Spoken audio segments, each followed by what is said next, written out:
থেকে কভার করে ফেলছি। আমরা ম্যাথমেটিক্স ক্যালকুলেটর হ্যাক্স দিছিলাম, দুইটা দিছি ম্যাথের উপর।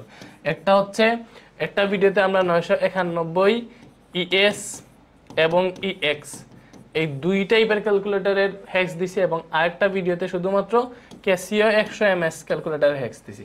সো এই দুইটা অবশ্যই তোমরা দেখবা, যাদের 100 ms আছে তোমরা 100 ms এর ভিডিওটা দেখবা, যাদের 991 ইএক্স বা ইএস আছে তোমরা 991 ইএস এর ভিডিওটা দেখবা, ওই ম্যাথেরটা। সো ম্যাথেরটা আগে দেখবা ভালোভাবে, দেন হায়ার ম্যাথে আসবা, কারণ ম্যাথে যেগুলো পড়াইছি সেগুলো আমরা হায়ার ম্যাথে স্কিপ করব, ঠিক আছে?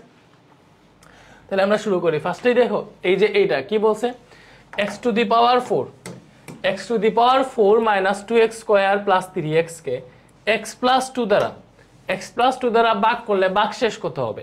তো এই টাইপের ম্যাথ কেমনে ক্যালকুলেটরে সলভ করবা ফার্স্টেই মনে রাখবা ভাগশেষ কি ভাইয়া। দেখো তুমি একটা এটাকে x প্লাস 2 দ্বারা, একটা ফাংশনকে x প্লাস 2 দ্বারা বা যে কোনো মনে করো x প্লাস a দ্বারা যদি ভাগ করো, ভাগশেষ হবে f অফ মাইনাস a।